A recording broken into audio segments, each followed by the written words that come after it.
How's everyone doing today? Well, hopefully you're blessed. I'm blessed to be here. I'm blessed to be in His presence. I'm blessed to hear our worship band lead us into worship. Amen. Thank you, guys. Oh, and at this moment, we'll dismiss the children quickly, quietly, and reverently.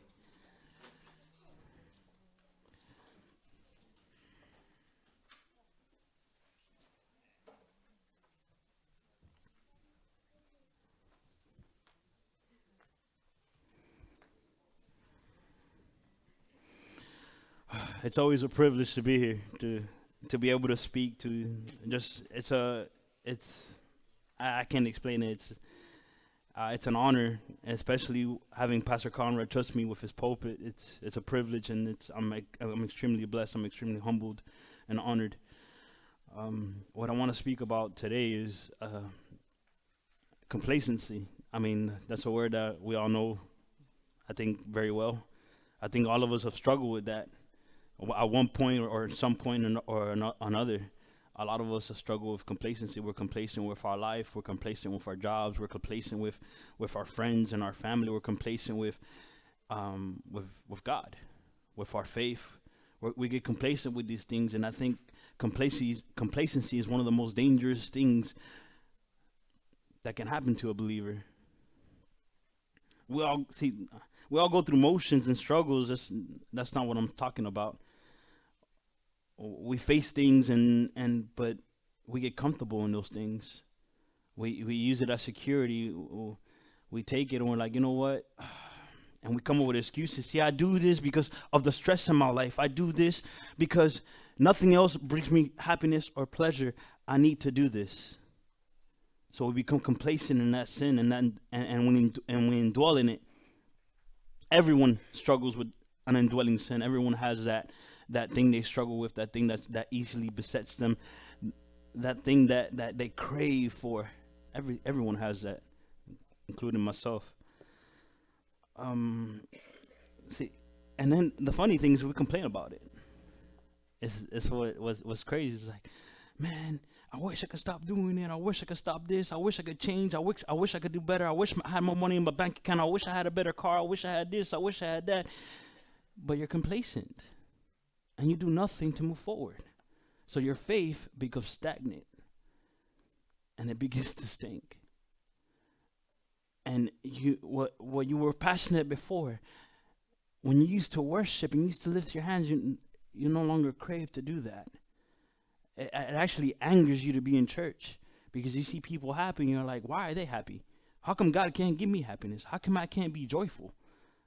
Because you're complacent with your faith. Because you're stuck and you're stagnant. And that reminds me of Israel. Man, all the things that God did for Israel. And still they complained and murmured and they were complacent.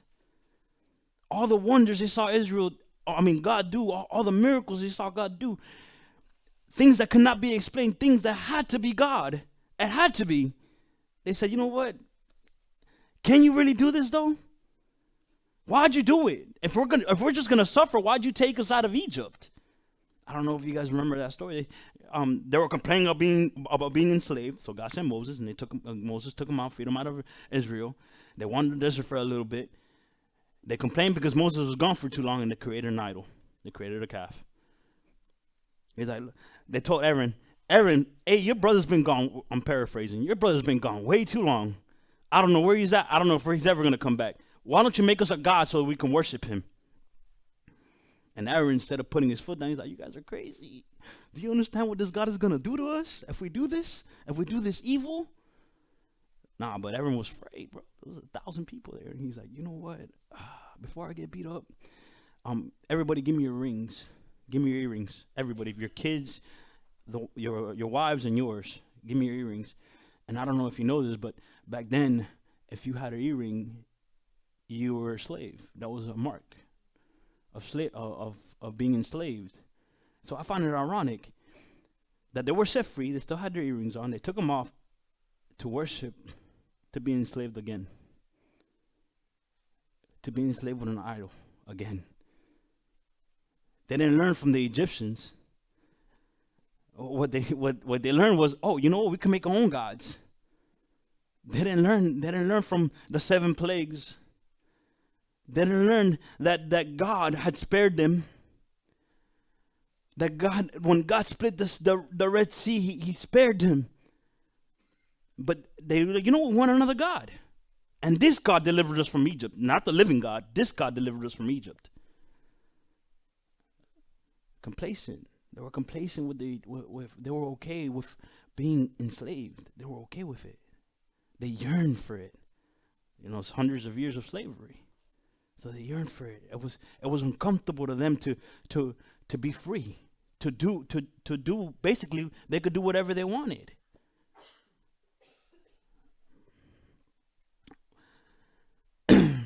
And much like the Israelites, we throw tantrums and and I'm like, God, why? Why am I here? Why'd you even put me here? Why'd you take me out of this mess to put me in another one? Why? Why am I here? So we throw a little tantrum and we blame God and just like Israel, so we don't learn from the Israelites. You ever heard a parent say, oh, they'll learn from their mistakes? No, I want my son to learn from my mistakes. If I ever have children, I want my children to learn from my mistakes of the things that I've done. To learn that, look, this is the consequences if you do this. These are the consequences. This is what's going to happen to you. So if we read that, if we go into the scriptures and we read Exodus, we see that Israel turned away from God after God has set them free. Now fast forward, 2,000 years ago, Jesus paid a price.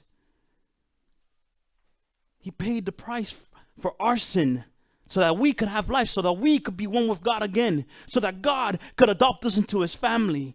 And we take it lightly. We take it lightly. We're like, you know what? I don't want to be a child of God. If this is what it means, if it means that I have to die to myself, if it means that I have to sacrifice everything, then I don't want it. I don't want that freedom. I don't want that life, and I don't want you, God. But there's consequences to that. There's consequences to that. So let's go to Numbers chapter 13. And the Lord spoke to Moses, saying, send men to spy out the land of Canaan, which I am giving to the children of Israel. From each tribe of their fathers, you shall send a man, every one a leader among them. And after that, if it wasn't enough to set them free, if that wasn't enough, that should be enough. But if that wasn't enough, he gave them a promised land. He said, I'm going to give you a land that's of milk and honey just for you, a land for my people, a land for my people. You are the apple of my eye, and I'm going to gift you this. I'm going to give you this. So Moses sent up from the wilderness of Paran, according to the command of the Lord, all of them men who were heads of their children of Israel. Now these were their names from the tribe of Reuben. Bear with me, because I cannot pronounce some of these. Reuben, Shammah, the son of Zakur. And from the tribe of Simon, Shaphat, the son of Hori. From the tribe of Judah, Caleb, the son of Jephunneh. And from the tribe of Issachar, Egal, the son of Joseph. From the tribe of Ephraim, Hoshea, the son of Nun. From the tribe of Benjamin, Palti, the son of Raphu. From the tribe of Zebulun, Gabriel, the son of Zodi. From the tribe of Joseph, that is from the tribe of Manasseh, Gadi, the son of Susi. From the tribe of Dan, Amiel, the son of Gamali. From the tribe of Asher, Sethur, the son of Michael. And from the tribe of Naphtali, Nabi, the son of Vos. From the tribe of Gad, Guel, the son of Maki. These are the names of the men Moses sent to spy out of the land, and Moses called Hosea the son of Nun, Joshua. Joshua, what an awesome man. Then Moses sent them to spy out the land of Canaan and said to them, "Go up this way into the south and go up to the mountain and see what the land is like, whether the people who dwell in it are strong or weak." See, I don't understand that too much. Why does that matter whether the people are strong or weak? This is the land that's promised to you. Why does that matter if they're strong or weak? If God has promised you this land, then He's going to provide a way for you to take it. It's already been given to you. All you gotta, it's much like today. Think about it. This gift is free. I mean, it didn't. It costs something, but it's free to you, and all you have to do is receive it. All you have to do is receive it, and this is much the same. All they had to do was receive this land. It was theirs. It was theirs for the taking. So I don't understand, why does it matter if they were strong or weak, if there were few or many. So let's get ready and let's go to battle. Let's go to war. Let's go. But no, you know what? Let's and see what the land is like, whether the people who dwell in it are strong or weak, few or many. Whether the land they dwell in is good or bad, whether the cities they inhabit are like camps or strongholds. Whether the land is rich or poor, and whether there are forests there or not. Be of good courage, and bring some of the fruit of the land. Now the time was the season of the first ripe grapes. So they went up and spied out the land of the wilderness of Zen as far as Rehod, near the entrance of Hamath. And they sent up through the south and came to Hebron, Ahiman, Sheshai, and Talmai, the descendants of Anak, were there. Excuse me. Now Hebron was built 7 years before Zoan in Egypt. Then they came to the valley of Eshcol, and they cut down a branch with a cluster of grapes. They carried it between two of them on a pole. They also brought some of the pomegranates and figs. The place was called the Valley of Eshcol because of the cluster which the men of Israel cut down there. And they returned from spying out the land after 40 days. That's a key number. Now they departed and came back to Moses and Aaron and all the congregation of the children of Israel in the wilderness of Paran and at Kadesh. They brought back word to them and to the congregation and showed them the fruit of the land. Then they told him and said, "We went to the land where you sent us, and it truly flows with milk and honey, and this is its fruits.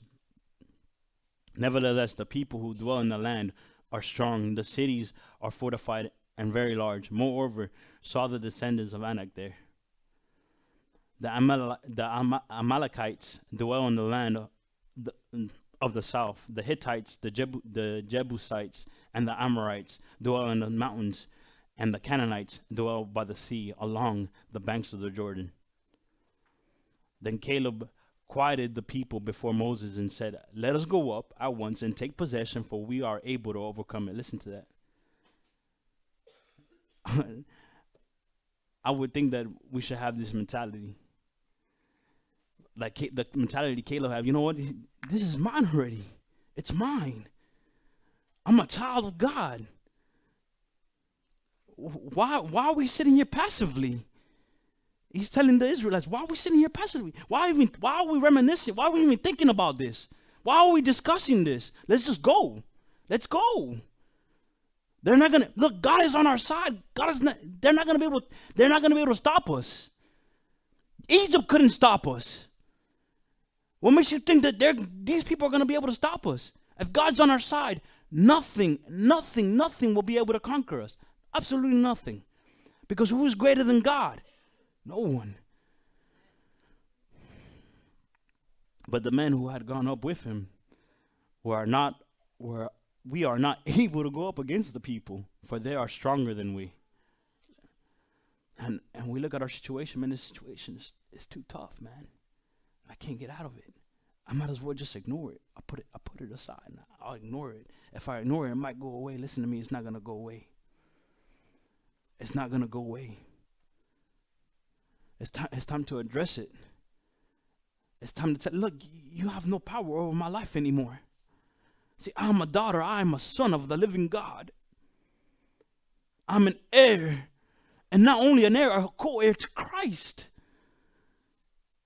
I've been adopted. I've been redeemed. I have new life.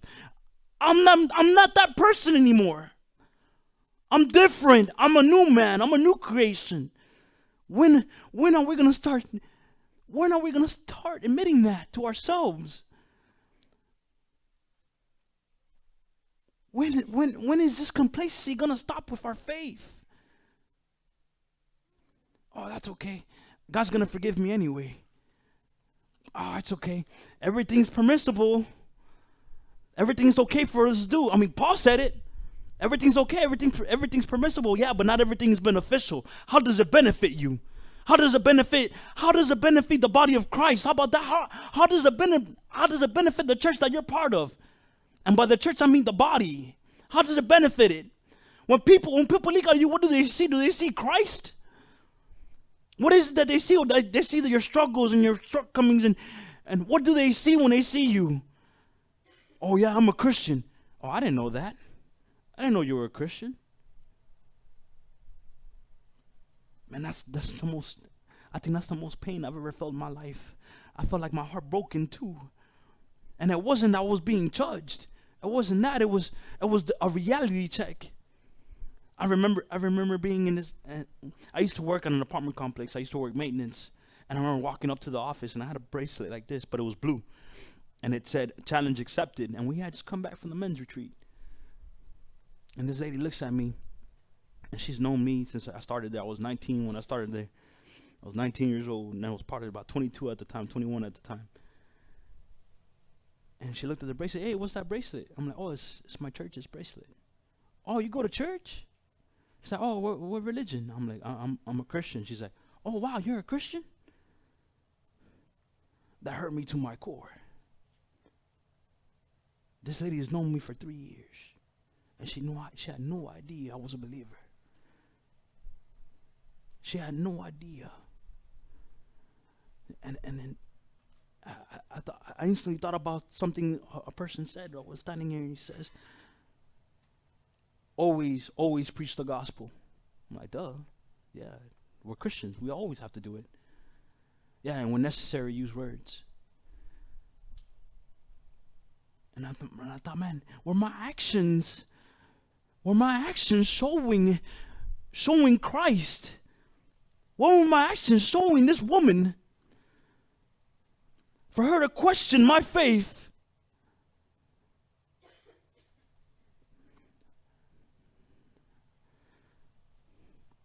And they gave the children of Israel a bad report of the land which they had spied out, saying, the land through which we have gone as spies is a land that devours its inhabitants, and all the people whom we saw in it are men of great stature.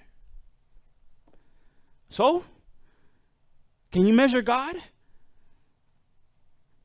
Do you have a measuring tape that's big enough to measure God?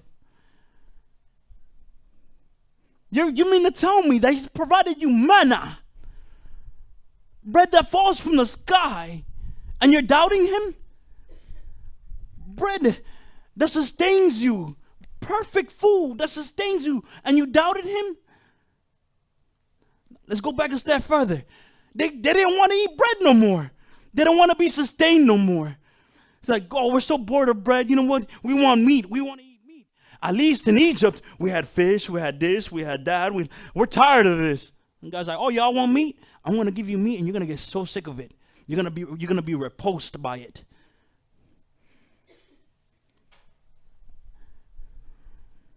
We get complacent. They were still thinking about Egypt. They didn't realize that they had freedom. They didn't realize that they had a God that loved them, a God that set them free. A God that was all powerful and all loving. A God that had separated those people to show others what type of God He is. Nah, I don't want that. I don't want that.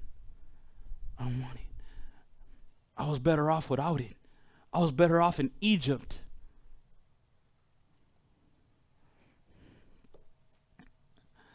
There we saw the giants, the descendants of Anak, came from the giant, and we were like grasshoppers in our own sight, and so we were, and so we were in their sight. My goodness, man, you kidding me? You kidding me?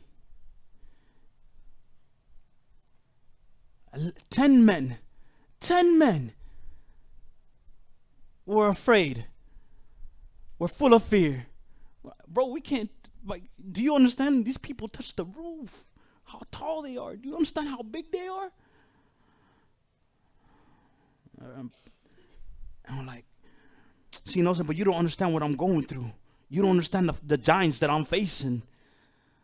I don't know where my next meal comes from. Where it's gonna come from. I don't know how I'm gonna pay my next bill. I don't know how I'm gonna pay my car. I don't know. I got giants, and it's easier for me to put them to the side. No, face them. Those giants aren't anything. Those giants will not break you. If you allow them, yeah. You know what? I serve a God that's great. I serve a God that'll see me through. He says he's with me. So I'm gonna go forward. I'm gonna keep working. I'm gonna keep pushing forward. I'm not gonna be complacent with my life. I'm gonna find a way out. I'm not gonna be complacent with this anymore. I'm not gonna take this passively anymore. It's because he gave me an armor and I'm gonna wear it. I'm gonna put it on. Not just when I come to church. Not just when I come to church, but I'm gonna put it on every day. I'm gonna put it on daily. I'm gonna put on this helmet. I'm gonna tuck it down. I'm gonna hold on my shield. I'm gonna put on my breastplate. I'm gonna go to war. I'm gonna go to war for my family. I'm gonna go to war for my wife and my husband, for my children. I'm gonna go to war. I'm tired of living a complacent life. I'm gonna go to war for my church family. We take things too passively. We're too passive. Oh, God's a God of peace. Yeah, God is also a God of war. You stand up and you fight for what you want. You stand up and you fight for what you have, right? Nothing is free. Nothing has just been handed to you. And if that's been your whole life, it's gonna be a rude awakening. Gonna be a rude awakening. You have to fight. This is my mom's favorite passage, and you can find it in Matthew. And he's like, consider the sparrow. You're complaining about you don't have any food or a place to stay. Consider the sparrow. How little and insignificant it is, and God always has supplied shelter for it, and supplies food for it, and it never reaps and never sows. You're complaining that you're naked and you have no clothes. Consider the lily of the valley, that's here today and gone tomorrow. I promise you that not even Solomon in all his splendor is dressed better than these. So if God is concerned with the lily that's here today and gone tomorrow, with a sparrow that's this big, what makes you think he's not concerned about you? A creation that's his spitting image. A creation that he took the time and he formed. See, we are the only creation that God touched. Everything else he spoke into existence. God stepped down and he touched us. He formed Adam with his hands, his bare hands, he formed him. And then he did this. So what makes you think that you're alone? What makes you think that you're facing giants alone? And this is what Israel did not understand, that they were not alone. That they had a powerful God in front of them. I don't want to say behind. In front of them, he was standing right there. He's like, let's go to war. I'm here with you. Let's fight.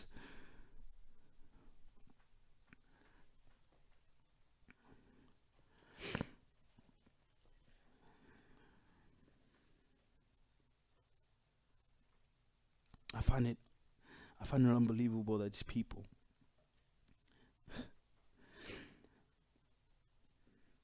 I can't believe it. That was the end of Numbers 14, right? All right, let me get Numbers 14.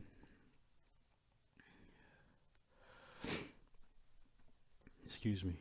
So all the congregation lifted up their voices and cried, and the people wept that night. Oh, why was me? Oh my God, what am I gonna do? Day after day, crying is not gonna get you anywhere. Complaining is not gonna get you anywhere. Yeah, God, God says, come, let us reason together. Let us discuss. Come, talk to me. Tell me your pain and your burdens. Tell me what. But there comes a time that you need to stop talking about it and let's get to work. There comes a time it's like, let's go see, man. There comes a time that let's stand up. Let's gird our loins and let's become men. Let's become women. Let's stand up and let's fight. Let's do this. See, because not only do you have God, but you have your brothers and sisters. Not only do you have God, but you have his children, your brothers and your sisters are there with you. See, no, but see, I can't. I'm too prideful. I can't ask for help. Man, look, I need help all the time. I promise you. I need help all the time. I thank God. Look, for those of you who don't know me, I'm the youth minister on Friday nights. And I thank God that I have hope on Friday nights. I would go crazy if they weren't there with me. Thank you, Jen and TJ. I would go crazy. I would go insane. But not only in ministry, in real life too. I have friends that I've been to. I have a brother named Mario that I know that he moved to, man, he moved far. But I know that if I call him and I need him, and I hope you're watching, bro, I love you. I know that if I call and I need him, he'll be here in the top of a drive, man. And he knows that I'll drive up there. I don't care.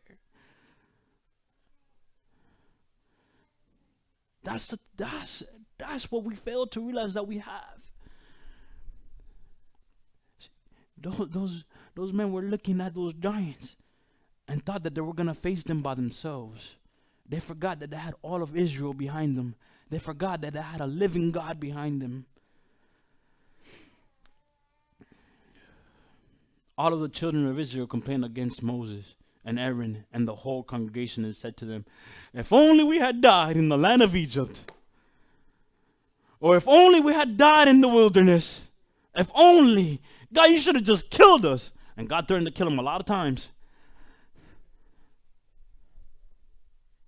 See, I remember Moses on the mountain, and he's writing the 10 Commandments, and he's writing the law, and God tells him, hey, go check your people.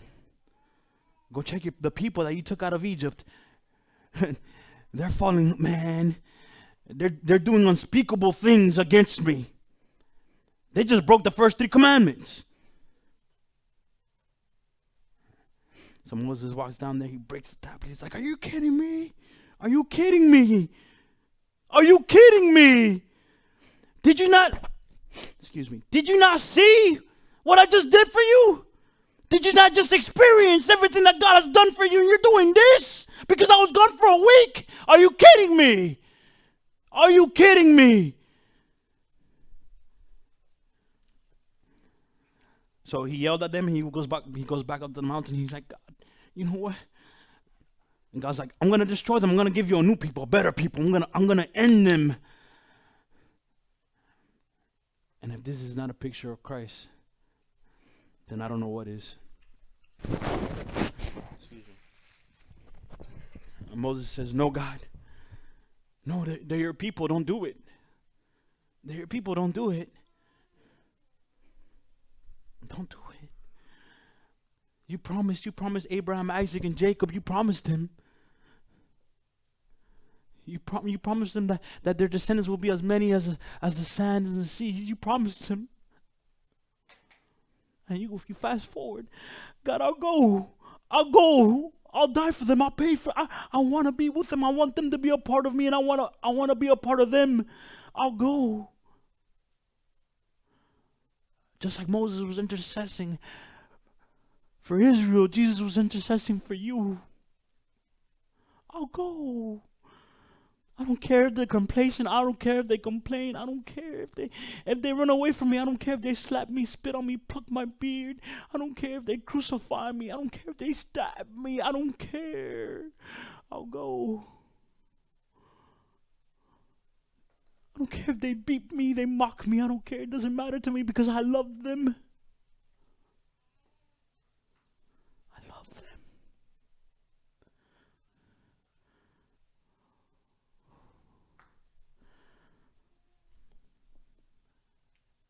And with a God that loves you like that,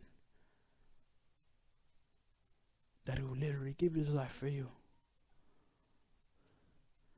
I don't understand how we could be complacent. It's much like a teenage boy when his parent asks him to do something. Oh man. Man, I think back of what I used to do to my parents. Why I gotta do it for real, Mom? Why? I don't want to. It'll benefit you, son. It'll benefit you. I'm tired. I don't want to do it. So parents was like, man, that's my kid, spot on. And you think back and you're like, man, how many times have I done that to God? Hey, psst, go talk to that person. I'm shy. I don't want to. Can you imagine me telling God I'm shy? I'm shy, God. I don't want to. I can't. No. Hey, you know what I want you to do? I want you to go. And I want you to go into the meanest streets and go and preach my word.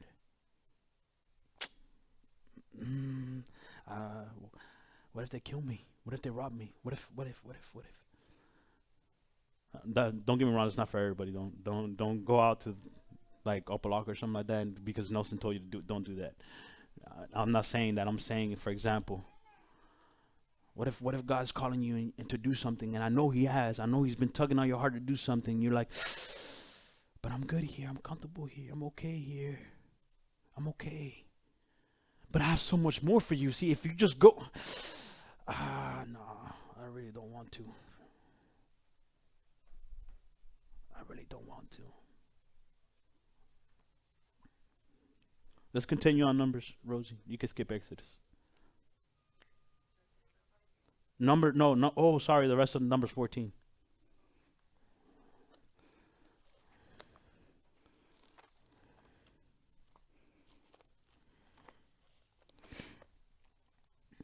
So why was the Lord brought us to this land to fall by the sword, that our wives and our children should become victims?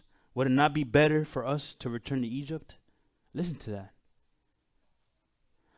God, I know you want me to go here, but you know what? I want to go back where I used to be. I know I'll be more effective there. I want to go back to, for example, I want to go back to Egypt because I was comfortable there. At least there people liked me. At least I had food and this and that. At least I didn't struggle. With you, I'm struggling because they're hard and stiff-necked. Because you think because God led you out of Egypt, you could do whatever you want. It's okay to sin. It's okay to live promiscuously. It's okay to get drunk out of your mind. It's okay to get high. It's okay. Those things are okay. It's okay to do those things. I'm okay with it because God said it, it's permissible. God died for it. So, you know what? I'm going to live the way I want. Not so. Not so.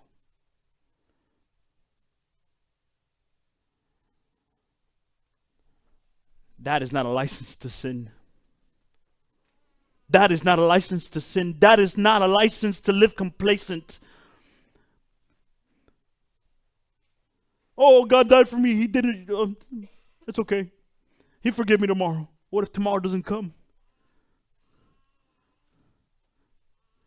And if that is your mentality, you need to really check yourself, because you might not be saved. If that is your mentality, you need to check yourself. You need to analyze your heart. See, I cannot judge you, not in that way anyway. I cannot say, oh, that person's not saved. I can only say, you know what, I doubt it.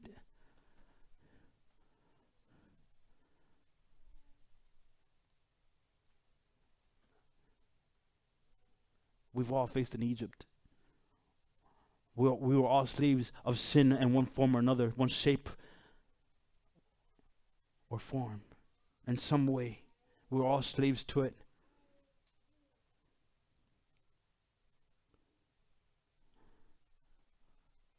And that's the chain breaker.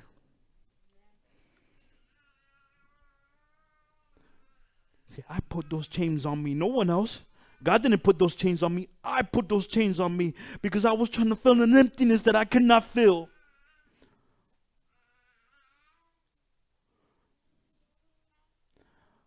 I was trying to please and I was it's something you cannot describe. You can only know how empty it is to be without Christ, how hopeless it is to be without Jesus.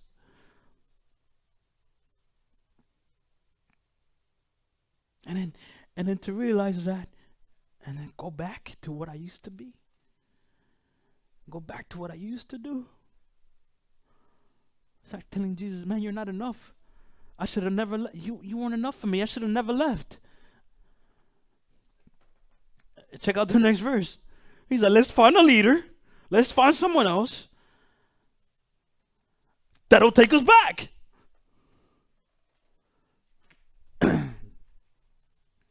It says, the next verse, Rosie, don't. So they said to one another, let us select a leader and return to Egypt. Then Moses and Aaron fell on their faces, and all of the assembly of the congregation of the children of Israel. But Joshua the son of Nun and Caleb the son of Jephunneh, who were among those who had spied out the land, tore their clothes. Are you kidding me, man? I don't want to go back to Egypt. I don't want to go back to my vomit. I don't want to go back to the way I used to live. I don't want to go back to that. Are you kidding me? You gotta be kidding me.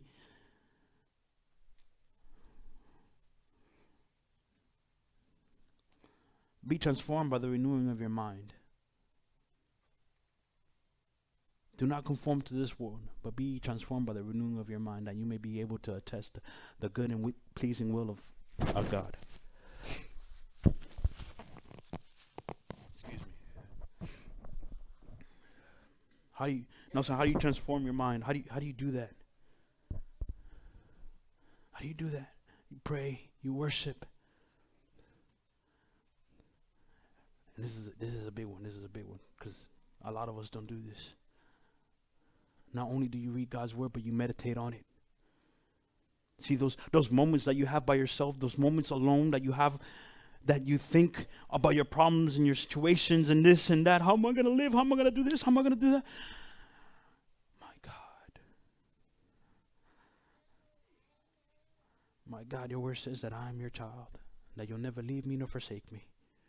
Your word tells me that you provide for me.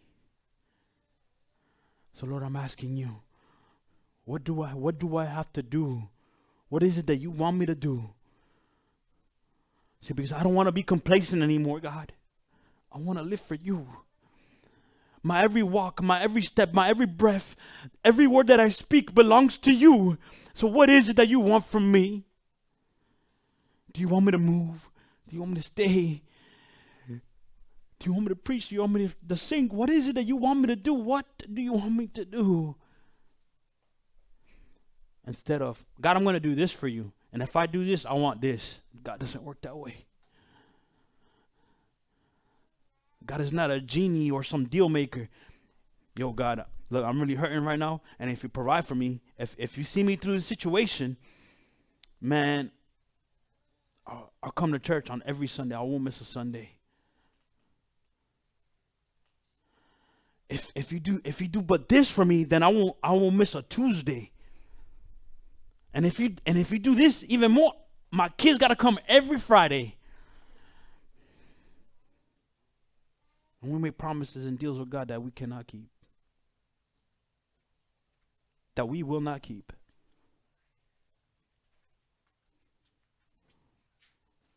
And the crazy thing is, God is not like man that he's a liar. His word does not come back void. And he spoke to the congregation of the children of Israel, saying, the land we passed through to spy is exceedingly good land.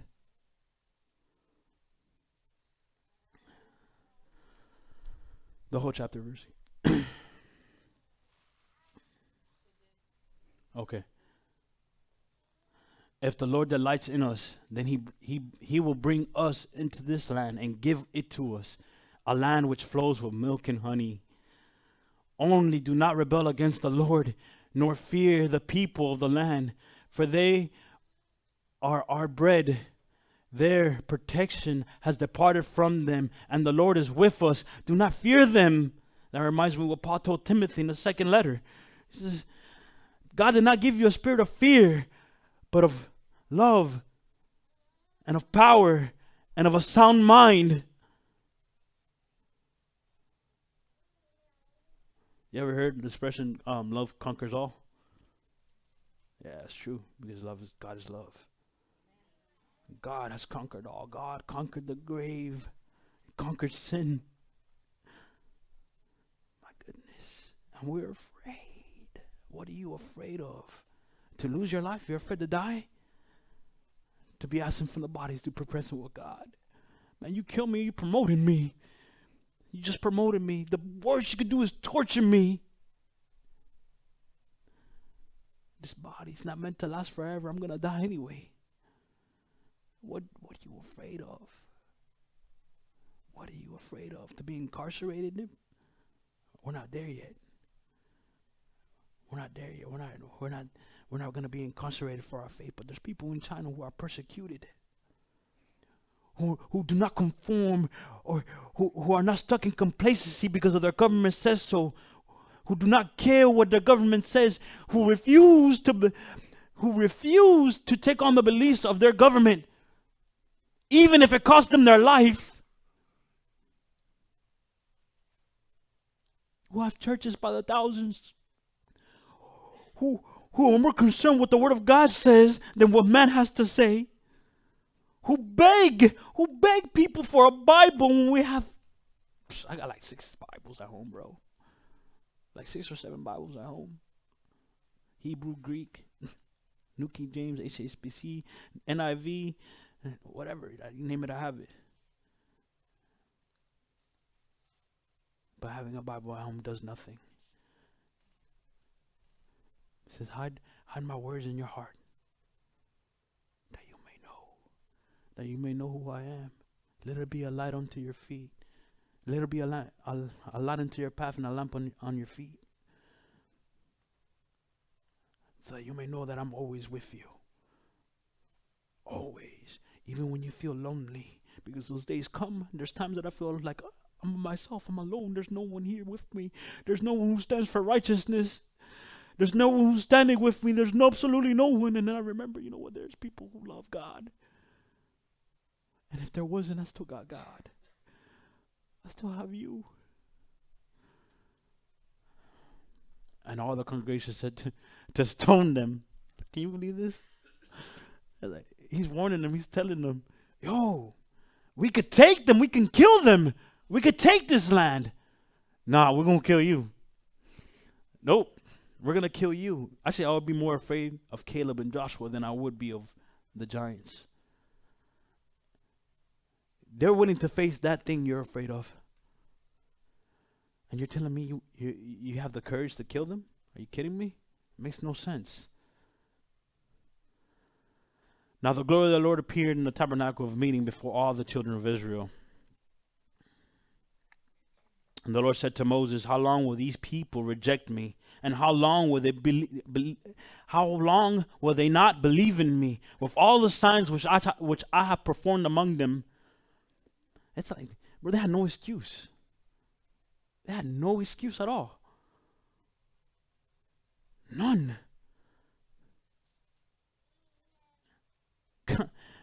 God showed them who he was and how he wanted them to be. They had no excuse. I will strike them with the pestilence and disinherit them, and I will make of you a nation greater and mightier than they. And Moses said to the Lord, then the Egyptians, he tells them again the same thing he told them in Exodus. Then the Egyptians will hear it, for by your might you brought these people out from among them. And they will tell it to the inhabitants of this land, and they have heard that you, Lord, are among these people, that you, Lord, are seen face to face, and your cloud stands above them, and you go before them in a pillar of cloud by day and a pillar of fire by night. Now if you kill these people as one man, then the nations which have heard of your fame will speak, saying, because the Lord was not able to bring this people to the land of which he swore to them, therefore he killed them in the wilderness. And now I pray, let the power of the Lord be great, just as you have spoken, saying, the Lord is long suffering, patient, and abundant in mercy, forgiving in iniquity and transgression, but he by no means clears the guilty, visiting the iniquity of the fathers on the children to the third and fourth generation. Pardon the iniquity of these people, I pray, according to the greatness of your mercy, just as you have forgiven these people from Egypt even until now. Then the Lord said, I have pardoned according to your word. How merciful God is. If it was me, I would have destroyed them. Like, look, I did all this, and you still don't believe me? Nah, we're done. That's it. I'll find another people. But thank God he's not like me, and I'm not like him. He's forgiving. He's like, you know what? I love you. So you're going to, you know what? You just won't see this land. But truly, as I live, all the earth shall be filled with the glory of the Lord. Because all these men who have seen my glory and the signs which I did in Egypt and in the wilderness have put me to the test. Now these 10 times, and have not heeded my voice. They certainly shall not see the land which I have sworn to their fathers, nor shall any of these who rejected me see it. But my servant Caleb, because he has a different spirit in him, has followed me fully. I will bring into the land where he went, and his descendants shall inherit it. And the Amalekites and the Canaanites dwell in the valley. Tomorrow turn and move out into the wilderness by the way of the Red Sea. Then the Lord spoke to Moses and Aaron, saying, how long shall I bear with this evil congregation who complain against me? I have heard the complaints which the children of Israel make against me. How dare they, man? How dare they complain? And I say that, but I'm there, man. God, why does this happen to me? Every time I'm on a job site and something doesn't go right, God, why me? Why does this only happen to me? Why can't it happen to another plumber? Why does it have to happen to me? And my helper tells me, bro, aren't you mad at God, bro? Why do you always complain every time something doesn't go your way? You always complain about it. You're talking about a job site. I'm like, man, I thought about this, and this is where this came from. And I thought about that, and I'm like, man, you're right. You know what? Instead of complaining, I should be thanking God I have a job to begin with. Instead of complaining, I'm like, you know what, God, thank you for providing for me. And if I'm unhappy where I work, then I'll find somewhere else where you want me to be. Where is it that you want me to be? If you want me to stay here, then I'll stay here. I thank God that I have a truck that I'm able to drive. I thank God that I'm able to take my van home. I thank God because some men don't even have hands. They can't even work. They can't even provide for themselves. Some men don't have feet and they can't provide for themselves. Complacency. See, I know a man in a wheelchair that he works every day. He gets up and he goes to work. He's wheelchair bound. He goes to work. And I'm complaining about a little bit of pain, a little bit of thing. At least I got legs. God has given me the ability to move forward. God has given you the ability to press forward. God has given you the ability to face these giants so that you may inherit your land of milk and honey. So say to them, as I live, says the Lord, just as you have spoken in my hearing, so I will do to you. The carcasses of you who have complained against me shall fall in this wilderness. All of you who were murdered according to your entire number, from 20 years old and above, except for Caleb and the son of Jephunneh and Joshua, the son of Nun. You shall have by no means enter the land which I swore would make you dwell. I would make you dwell in. But your little ones, whom you said would be victims, I will bring in, and they shall know the land which you have despised. But as your carcasses shall fall in this wilderness, and your sons shall be shepherds in the wilderness 40 years, and bear the burnt of your infidelity until your carcasses are consumed in the wilderness, according to the number of the days in which you spied out the land, 40 days. For each day you shall bear your guilt 1 year, namely 40 years, and you shall know my rejection.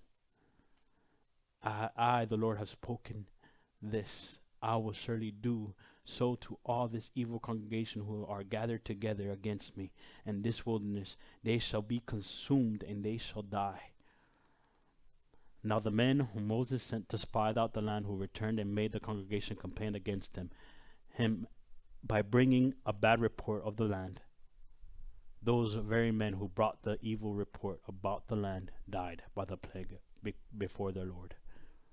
But Joshua the son of Nun and Caleb the son of Jephunneh remained alive, of the men who went to spy out the land. Then Moses told these words to all the children of Israel. The people mourned greatly. Oh, now you want to cry. Now you want to complain. He gave you an up, man. He's like, let's go, let's do it. No, God, don't kill me. No, you know what? I'll go do it. That's crazy. Sometimes you got to threaten your kid, right? You got to threaten your kid a little bit. I want to take this away. Okay, no, I'll go do it. No, it's too late. I'm taking it away. No, Mom, please. No. You can't hang out with no. This is a lot worse, though. This is a 40-year punishment. This is crazy. Here are we. We will go up to the place which the Lord has promoted, for we have sinned. They wanted, and Moses said, now why do you transgress the command of the Lord? For this will not succeed. They wanted to go out there. They wanted, you know what? We changed our minds. We want to go. We want to go fight. I'm like, it's too late. God's not with you anymore. You doubted him.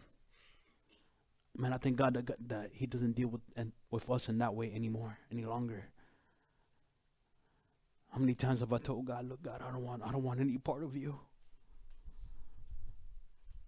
And I tried to run. I thought, man, I'm like, bro, I got to be like 1,000,000 miles away already, bro. And I feel convicted, and I turn around, he's right there, right behind me. He's been following me the whole time.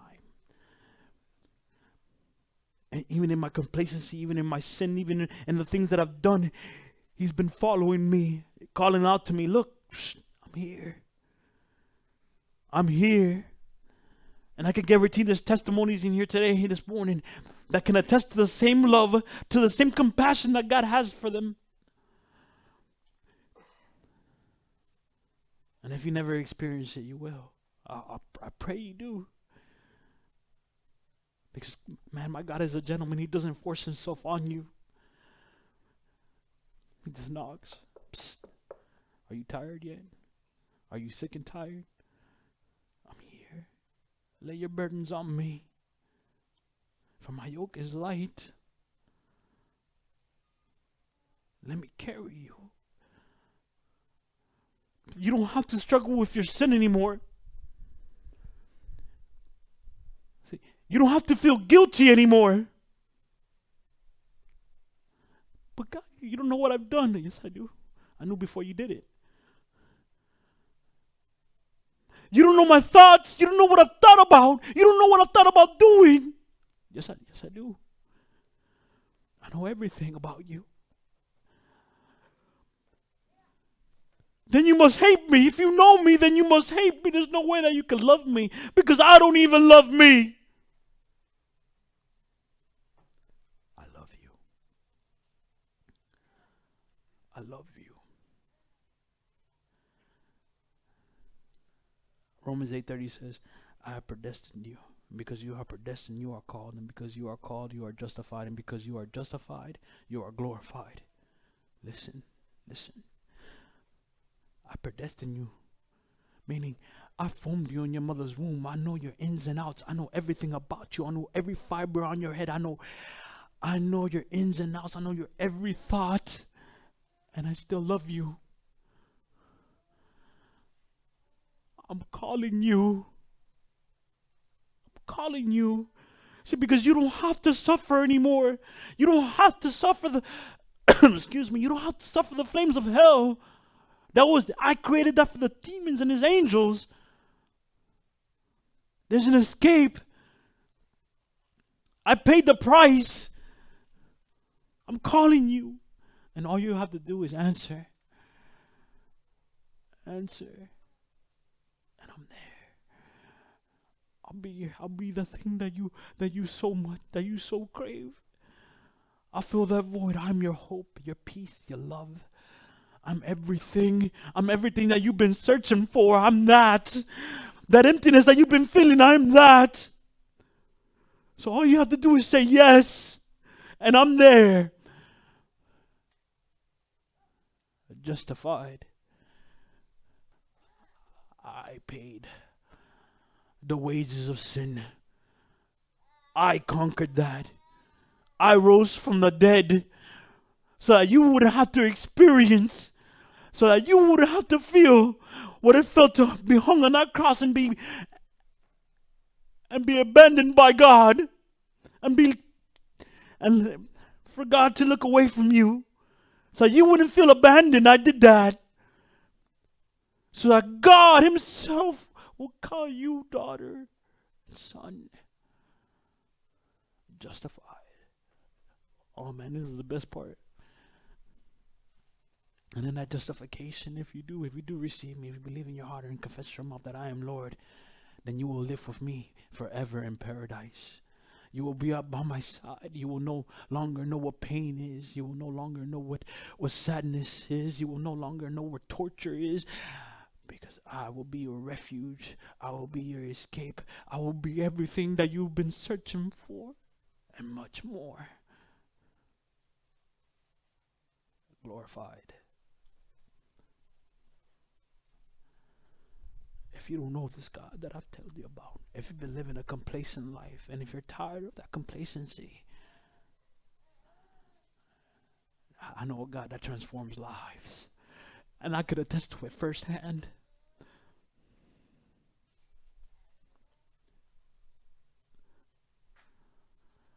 I want you to come up, and if you don't know him, just come up. Don't raise your hand, just come up. Let me pray for you that you may receive this gift that has been provided for by God. And if not, then we'll close out and we'll go our way. Amen. And if you feel God tugging on your heart, if you feel something, boom, boom, boom, boom, man, should I go? I really feel like I should go. And then if all y'all run up here, God is talking to you. God is tugging on your heart. God is dealing with you. So everyone here is saved. Amen. So I challenge you, Christian, to no longer live a complacent life. I challenge you not to be like the Israelites who had to wander 40 years on a desert right next to a promised land. I challenge you to live for him. Not only because he's going to provide for you, but to live for him because, he's more than earned it. He paid that price. Thank you for your time. I love you guys. Let me dismiss you. Father, Father, I thank you for this time of fellowship. Father God, I thank you for your word. I thank you for who you are, Father. I thank you for what you're doing. Lord, as we go our separate ways, guide us and protect us. Be with us, our families, Father. In your name I pray. Amen. Thank you.